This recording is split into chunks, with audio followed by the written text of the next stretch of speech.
Alright, last time Babur was being attacked by his greedy uncles. He was able to capture the city, however, the city was laid to siege, and rather than starve to death, he left. Unfortunately, his lands got taken, and now for the last of the Timurids. So it was that I, the great Babur who so recently had sat upon Tamerlane's throne in Samarkand, was now grateful for every watery bowl of millet porridge that I could get my hands on. I was in a pitiful state. My so-called army consisted of 15 riders, only 3 of which had swords.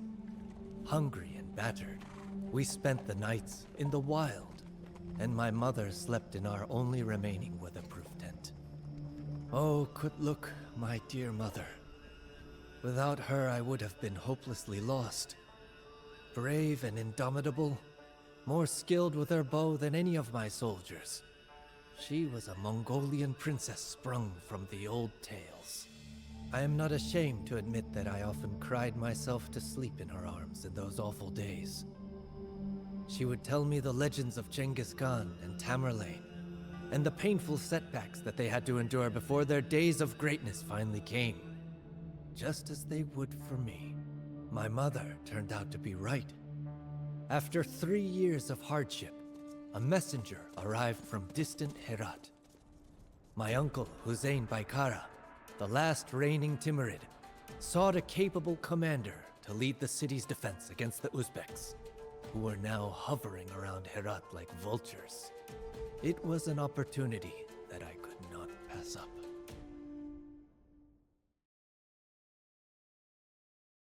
Alright, so Babur and his mother, Krayla, must reach Hurt to meet with his uncle, Hussein Baikara, located marked by the flag. Babur and his mother must survive. Babur's followings have shrunk after his recent setbacks, so you can only support a population of 125. Additionally, it is impossible to build docks in the deserts, and you may not yet advance to the Imperial Age. Since Babur has left Translalia, the majority of his entourage no longer consists of Tatars, so become familiar with the Hindu-Dusani technology tree. The city of Herat, ruled by Babur's uncle, is very rich but not well fortified. The residents will pay Babur well if he takes on the defense of the city against the Uzbeks. Do not engage in unnecessary fighting with the Uzbeks before you reach Herat. Without the city's financial means, Babur cannot do much against the invaders who are superior in number. Do not hesitate to use your heroes in combat once you have reached Herat. Should they be wounded, they will retreat to the castle there to recover and fight again after they have recuperated. Scouts report that Babur in Orange initially only has his mother and a few soldiers who remain loyal to him on the journey to Herat, where his uncle rules.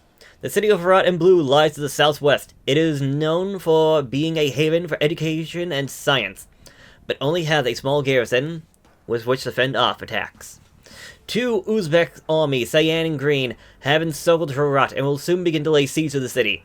The Uzbek army consists of mounted archers, camel riders, light cav, steppe lancers, and siege weapons such as mangonels and rams. Far to the east is Kabul, a city formerly under the Timurid rule, but now is the seat of the Afghan warlords in red, who have recently staged a coup. This upstart has a large army of mainly infantry and archer units, but his intentions are not known yet. Alright, so we're playing as a Hindu-Dusani. Before we do anything else, let me see what these guys are all about. Just because it seems like I might get a little bit busy later on. So these guys are considered to be a camel and gunpowder civilization. The villagers get cheaper throughout the ages. Our camel riders attack 20% faster. Gunpowder units have extra melee. We can build the Caravasilia in the Imperial Age, which I think is them and the Persians. Get that one. A unique unit are that of the Ghulam, an infantry unit, and the Imperial Camel Rider, a cavalry unit. We've got the Grand Trunk Road. All gold income is increased by 10%. Yeah, all gold income 10% faster, and market trading fee is reduced to 10%. And then we have the Shaguni, giving our hand cannoneers +2 range. Our team notices that light horsemen and camel units have +2 attack versus buildings. Okay.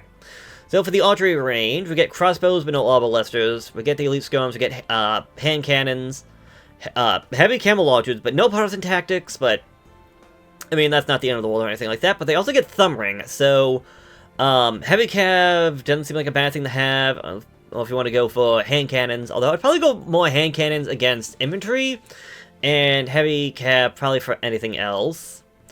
For the barracks, they get the champion line, they get pikemen but no halbs. I appreciate that. I'm so glad that even if we're going to be a camel civilization, we still get pikemen.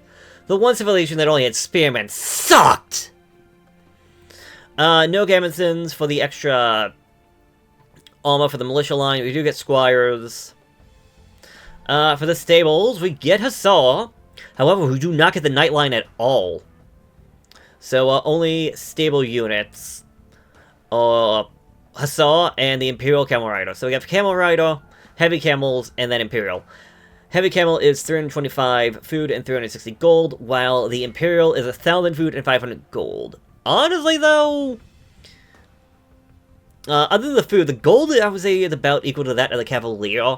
I just never the biggest fan of camels. I'm sorry. I know they are useful. They are very useful for fighting off other cav. Because that's kind of the main thing. They're a strong, fast, anti-cav unit. But I just feel like they're so weak against anything else.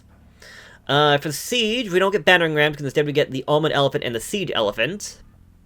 Which are not as tanky as, say, the siege ram. And definitely not even as arrow-resistant as the rams. But they have... that's about the same attack. It only requires one upgrade, so give and take. Onager, but no siege onager. Scorpion, but no heavy scorpion. Bombard cannon, that's nice. For the blacksmiths, we get everything except for the plate mail armor. Which only goes for the infantry line, which does mean that, in terms of at least their trash unit, their pikemen are not going to be as offensive, but you're only missing the one thing. But getting crossbows, or even the heavy cav archer to get full range and full defenses, same thing with Hussar and the Imperial Camels, that is pretty fine, considering that's what they kind of are there for. For the docks, they're missing a lot of stuff in the Imperial Age. No dry dock, no shipwright, no fast fire ship, no heavy demo. You do get the galleon, cannon galleon, and the elite cannon galleon. But you only get the fire ship, thankfully from upgrade from the fire galley, and the demo ship upgrade from the fire raft. For the university, we're also missing stuff. No heated shot, so no extra attack to ships. No treadmill crane for faster buildings. Honestly, that's not the biggest one. No arrow slits for the extra attack. Oh, I think one changed. Watch tiles +1, go tiles +2, keeps in... Oh, does this not work for castles? Interesting. But yeah, you got guard towers, but no keeps. Chemistry, but no bombard towers. No architecture for the extra defensive buildings. A unique unit. Hindusani unique infantry that thrusts a spear through multiple targets. Exceptionally strong versus archer units and spear line. Weak versus cav. Are they strong against archers? They only have 3... Okay, the elite one had a lot more. I was gonna say, these guys only have 3, pierce. These guys have 6. Oh, okay. Yes, because normal scomes have 3. These guys have 4. Okay. Okay, so yeah, it's about the same as a paladin.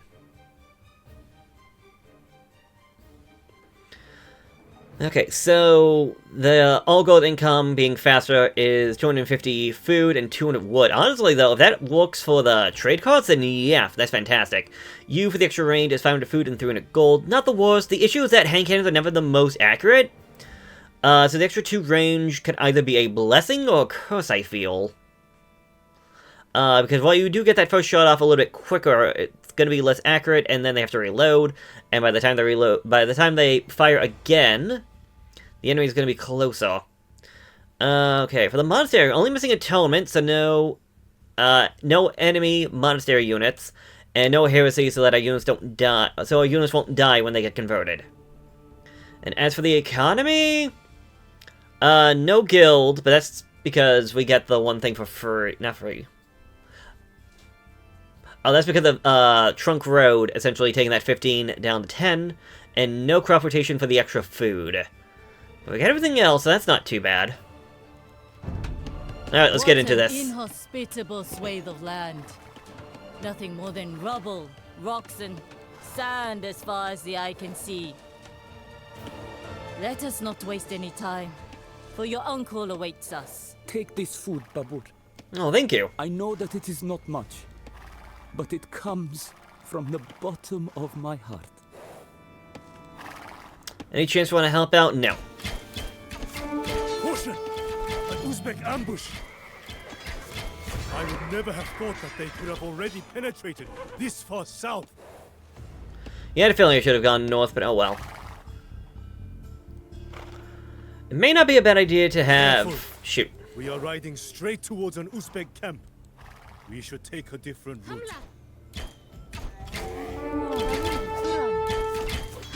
Oh, god dang you.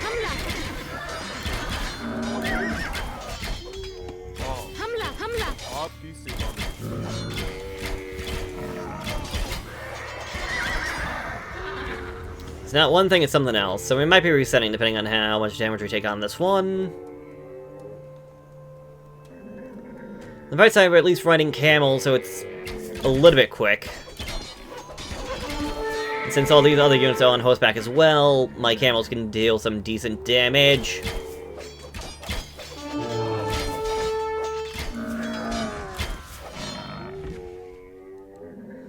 Just so we're getting attacked every few seconds. Some gold out here, that's good. Oh, I must have found an oasis.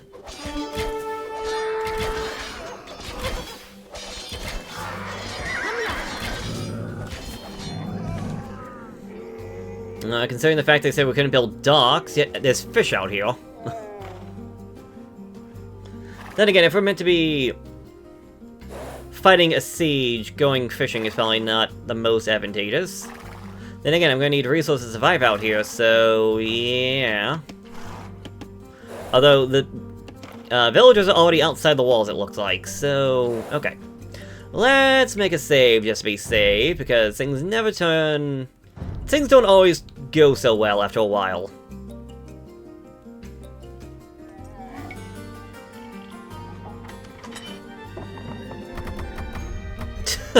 I can stay in here real quick and get myself healed up, I guess.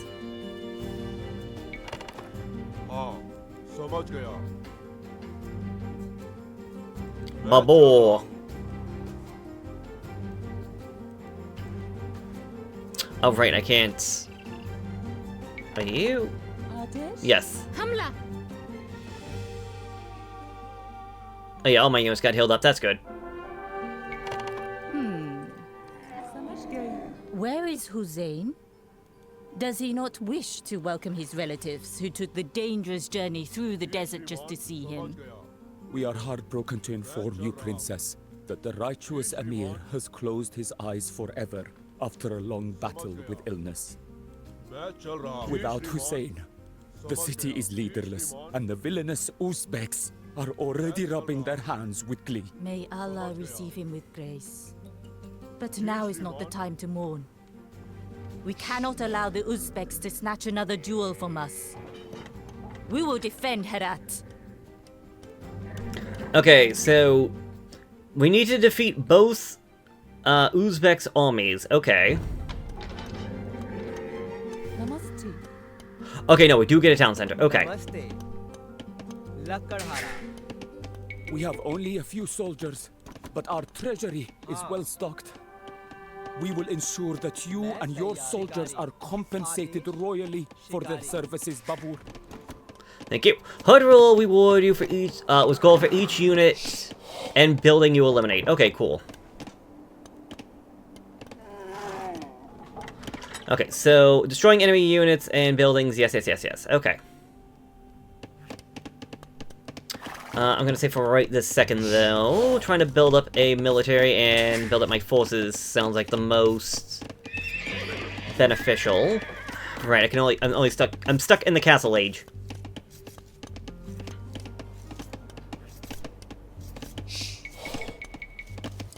get some of you. I would also like to get thumb ring. What do I need? I need... Oh, that's just wood. Wooden food.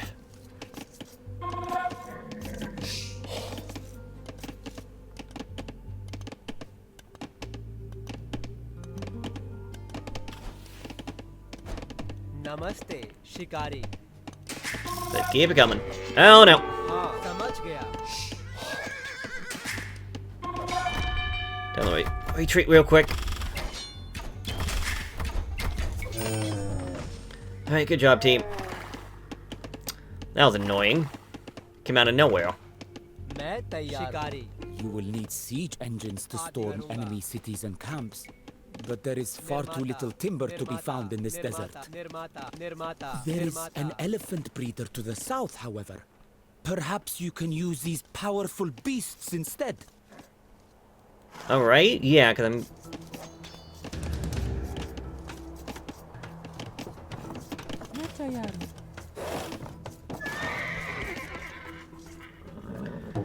Probably gonna ask for food if I'm gonna make a guess, considering elephants are very, food heavy in real life. Oh yeah, I was coming over here to look at this. The breeder says that he is willing to give us his elephants.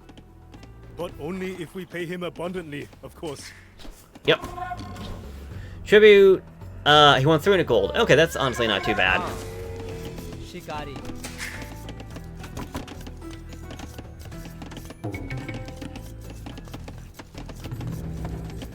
Let me grab you.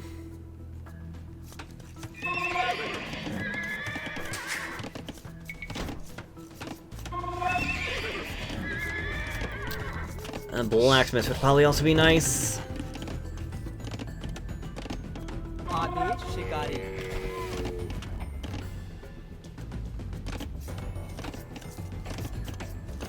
Okay, so we have Uzbek in the green and Uzbek in cyan to deal with. Meanwhile, yeah, I have like no real military. I have no real anything really. Main taiyar. Nirmata, Nirmata, Nirmata, Nirmata, Nirmata, Nirmata, Nirmata, Nirmata, Nirmata, Nirmata. We can have what, 125? Yes, 125. Namaste. Shikari.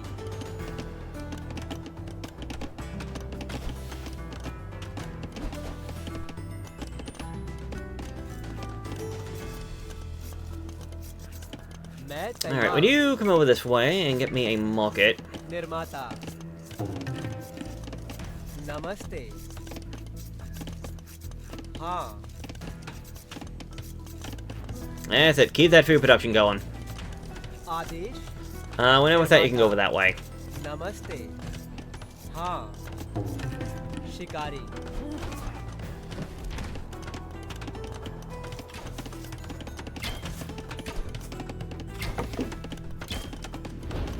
Let me grab you. I can also grab you. Wow, okay, you guys are supposed to have the freaking good aim. And you, like, miss every shot. What the heck?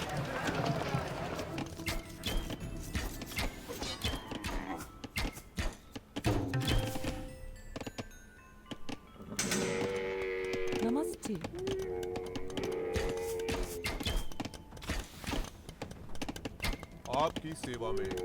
Okay, does that not work for them? It said entree units, so... Unless because they're, quote-unquote, like, newer units or something, I don't know. I know I still have a lot, I just want to see... It's gonna cost me 320... Wait. No, it's gonna cost me a lot more than that. Gonna cost me an extra 90, so I need about 400.